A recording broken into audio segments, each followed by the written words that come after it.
Nako, heto na po mga kaubayan, Lacson na takot na sa Blue Ribbon. Nako, good news ngayon.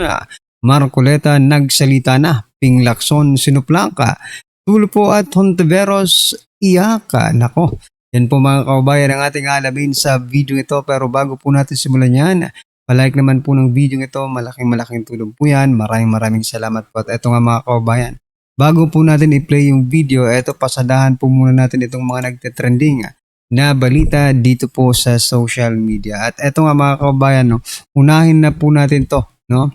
Ito pong si Senator Marcoleta.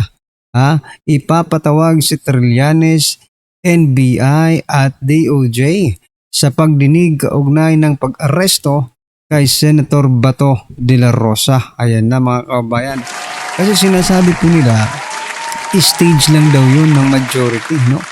O sinasabi ni Lacson, stage lang ng majority yung ginawa nila para daw makatakas si Senator Dante Marcoleta. Ngayon, iimbestigahan po ni Senator Dante Marcoleta yung nangyaring yan. Oo, kasi dapat hindi na yan maulit. O, kung talagang stage nila, lalabas po dito ang katotohanan, di ba? Sabi po dito ni Senator Dante Marcoleta, ako, Vice Chairman din ako ng Committee on Public Order. So mag-a-announce din siguro ako by Monday na ipatawag si Trillanes, NBI at tsaka DOJ dahil doon sa ginawang paghuli kay Senator Bato de la Rosa. Ayan mga kabayan. So ngayon magkakaalaman na tayo kung totoo ba yung warrant of arrest na winawagayway ni Trillanes papasok sa Senado mga kaubayan. Diba? At least dito ngayon mga kaubayan, no? Ay parang lumalaban, di ba? May pag-asa tayo. Kasi lumalaban po sa Senator Dante Marcoleta. Di ba? Ay yung majority. Kahit ginigipit na po sila, kasi kailangan talagang simulan na ang mga investigasyon dito, tulad dito, no?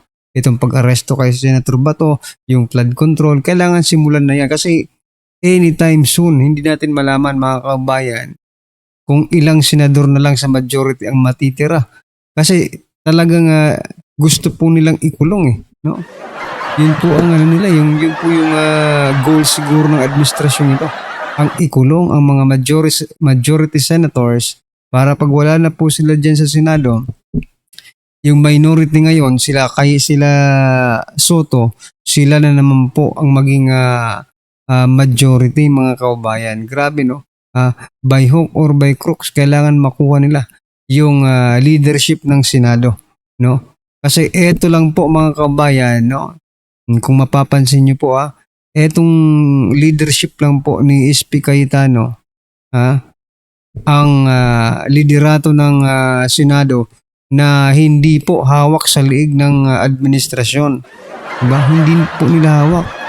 Oo, kaya talagang gusto nilang gusto nilang durugin, no? Gusto nilang sawatain, no? Itong majority na ito mga kabayan sapagkat tinig po ito sa kanilang lalamunan, lalong-lalo na sa administrasyon ni President Bongbong Marcos Jr. No? Ito po mga kabayan ang naging komento ng ating mga kabayan patungkol po riyan. Sabi po dito, tingnan natin ang angas ni Matibag dyan o baka magmura yan ng malutong na malutong. Ngayon pa lang nanginginig na yan si Trililing. Di nyo kayang sindakin si Senator Trillanes. Kay Digong nga, di napatinag, kinayang ipakulong kayo. Pabaatrasan ilang, di ba? May rin yan, time for reckoning, di ba? Kung ngayon panig sa iyo kasi nandiyan pa ang administrasyon, malay mo, sa mga susunod na panahon Trillanes, hindi ka na paboran ng panahon at talagang tuluyan ka na talagang tumahimik, di ba? Makulong. Yun maraming nag-aabang dyan, Senator Marcoleta. Correct no? Excited na po ang lahat sa mga gagawing investigasyon dyan sa Senado sa pamumuno po ng majority mga kababayan. At hindi lang po yan mga karabin natin. Eto rin, no? Eto ang pinaka-good news natin ngayon. Senator Rodante Marcoleta itinalaga ni SP Cayetano na mamuno sa Blue Ribbon na subcommittee na nakatutok sa flood control scandal. Nako po, palakpakan po natin. Magsisimula na po yan sa June 4 mga kababayan. Isang malaking tungkulin ang pinagkatiwala kay Senator Rodante Marcoleta matapos siyang itinalagang mamuno sa bagong binuong Blue Ribbon Subcommittee na magsasagawa ng investigasyon sa mga aligasyon ng anomalya sa flood control projects ng pamahalaan. Palakpakan po natin. Ito na. No? Kaya talaga nila gustong ikulong, no? Yung majority dahil po maybe ito naisip ko lang, hindi po yung hindi po yung impeachment ang problema nila dito. Yung flood control po ang problema nila dito kasi lalabas po ang katotohanan pag nag-imbestiga na po ang majority. Kasi walang sa kanila, walang pumapabor sa kanila, no? Hindi nila hawak sa liig yung Blue Ribbon, yung majority, no? Yung leadership ngayon sa Senado. Kaya, 'di ba, anong sabi ni Saldico? Ang presidente at si Saldico ang mastermind. Paano? Kung magsalita si Saldico, mga kababayan, 'di ba? Diyan sa Blue Ribbon at isiliwalat ang lahat-lahat. Yari na. Kaya naisip ko, it is not about the impeachment, but it is about the flood control. Kung bakit po nila ginagamit or ginigipit, no? At ginagamit yung mga resources ng ating gobyerno just to keep them quiet, no? Patahimikin po itong mga senador na mag-iimbestiga, mga kababayan. Napansin niyo po ba? No? Kasi halos siguro lahat ay namalitahan na. Kaya grabe po ang kanilang, nanginginig na sila sa takot ngayon. Promise yan, mga kababayan. Dahil po dito, June 4 po, mga kababayan, mag-start na po ang investigasyon ng flood control scandal, no? At maaaring ipatawag po yung 18 Marines, no? Yung si Saldico at saka si Sergeant Orly Gutesa at marami pa pong iba, mga kababayan, na maaaring tumistigo dito po sa investigasyong ito, mga kababayan. At eto nga, ito po ang nasabi ng ating mga kababayan patungkol dyan. Sabi po dito ni Chris, bigyan nyo nawa ng justice ang kapwa Pilipino. Correct. Ayan na, magsisimula na ang karma ng mga nakatanggap ng maleta. Sana maparusahan na ang ama ng Judas at ang kanyang mga tauhan. Sabi po ni Luciano. Sabi naman po ni Alicia, mabuhay, hallelujah, dyan. Ayan, sabi po dito, Bang Colisa, sa sobrang takot, baka biglang may mang-agaw na naman. Aray ka po. Kaya nga no? Takot na po sila at sabi nga, nakita ko kanina sa isang post, no? Talagang gusto nilang makuha yung liderato. Change of leadership agad ang gusto nila. Dahil magsisimula na po mag-imbestiga ang flood control, mga kababayan, no? Sabi po, nakita ko po sa post, sabi ni Erwin Tulfo, isa lang po ang para maibalik ang dignidad ng Senado. Isa lang po ang paraan. Yun po ay mag-change ng leadership. Aray ko. Hindi natin kailangan mag-change ng leadership. Nasa tamang daan po ang liderato ni SP Cayetano kasi uumpisahan na naman po ang flood control scam. Investigation scandal, di ba? Kasi kung nasa mali tayong daan, hindi po nila yan, hindi po nila papansinin yan, hindi po nila iimbestigahan yan, di ba? Pero nasa tamang daan po tayo. Kaya there is hindi po kailangan ng change of leadership. Ipagpatuloy natin ito, mga kababayan, hanggat sa kahuli-hulihan, sapagkat sila lang po ang mga senador na hindi hawak sa liig ng administrasyong ito. Diba? Dahil nga po dyan, mga kababayan, eto sumabog sa mukhang kinabahan at malapit na pong maihi itong si Tito Sen, sabi po ni Tito Sen, hindi legal ang subcommittee ng Blue Ribbon. Aba, paano hindi naging legal yan? Mga abogado po yung nagdesisyon. Di ba? Abogado po si SP Cayetano. Di ba? Paano hindi magiging legal yan? Yeah? Ipinag-aralan nila yan. Bago naman siguro nila i-announce na magkaroon ng subcommittee, pinag-aralan nila yung legality. Ngayon, kanino po kami maniniwala? Sa'yo po na isang komedyante. Or kay SP Cayetano na isa pong abogado, kay Senador Rodante Marcoleta na isa pong abogado. At saka sa iba pa nilang kasamahan sa majority ng mga abogado. Diba? Napaka-imposible naman po, diba? Gagawa sila ng subcommittee na illegal. Pwede pa nating sabihin illegal kung kayo siguro ang gumawa. Diba? Kasi mahilig po kayo ng bend the law. Lalo na si Erwin Tulfo. Diba? Mahilig po kayo sa mga bending the law.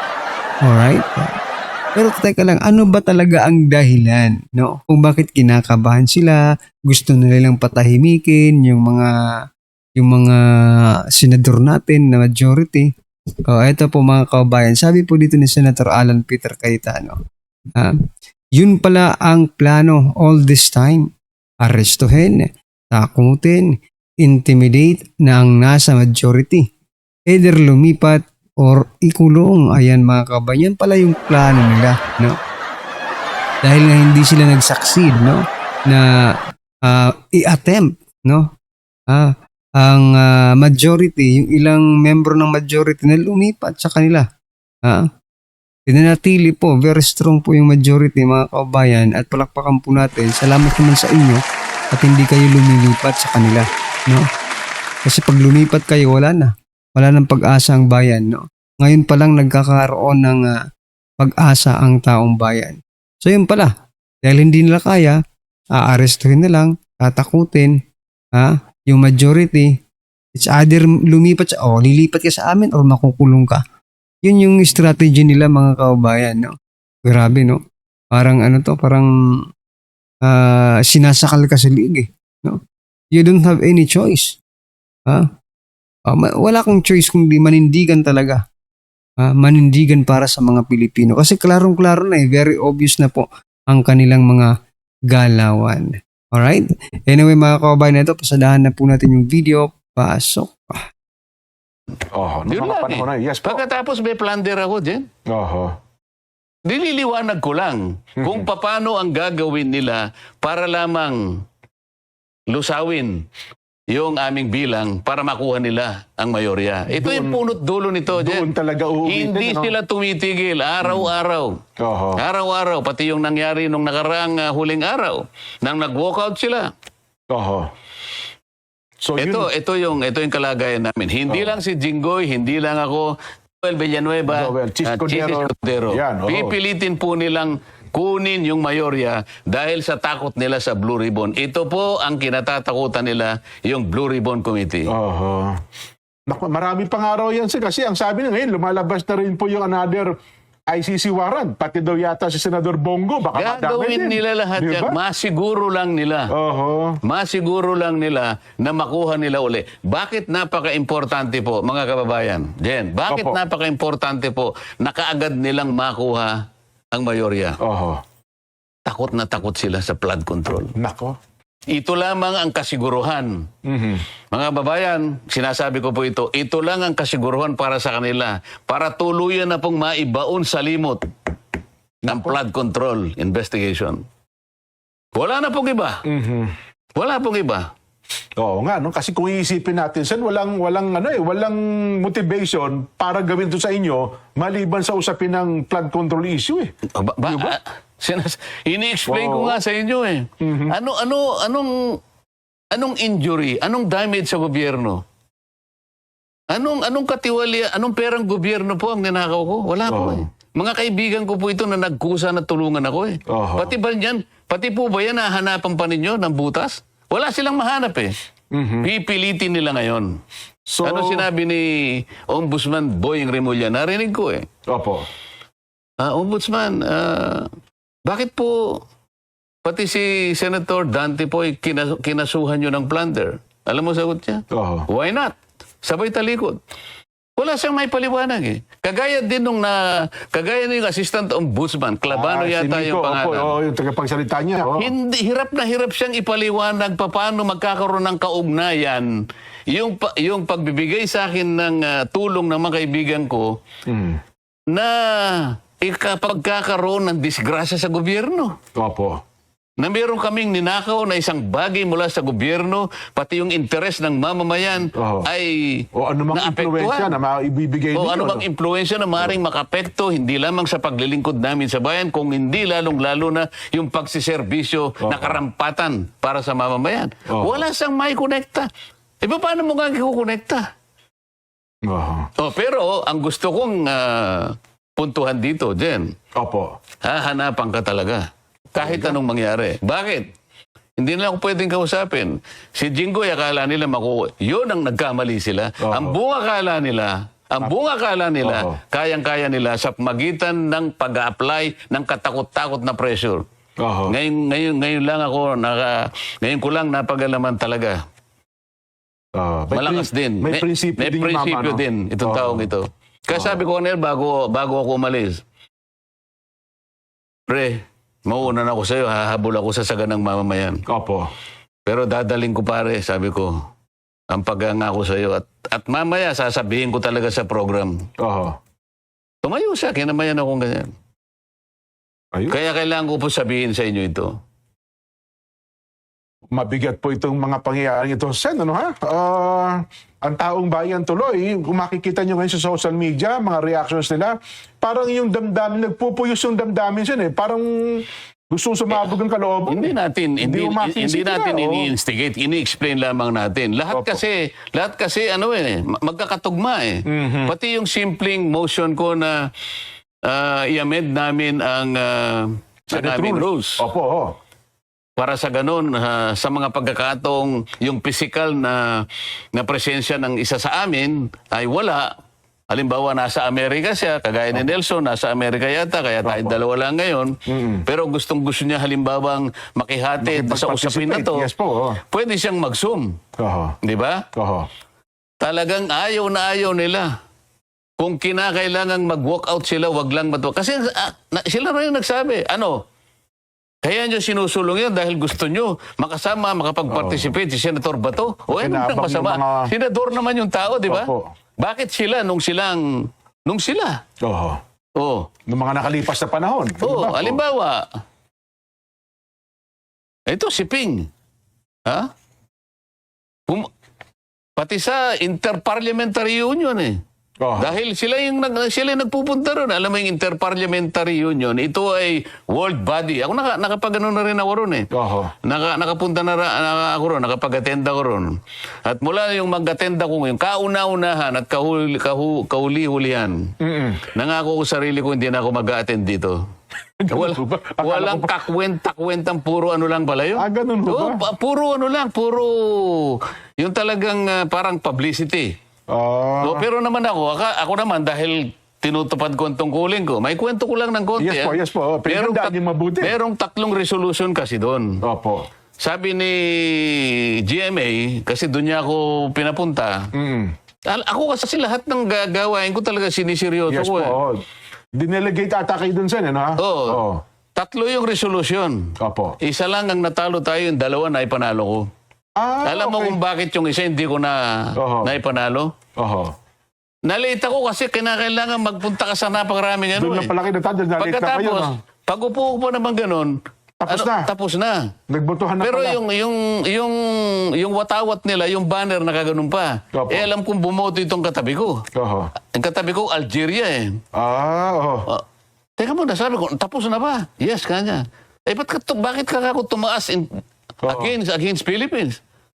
Wala ka naman eh. Andito na nga ako eh. Nahuli ka, sabi niya eh. Doon lang ako natalo. Ayun, oho. Pero ayoko na.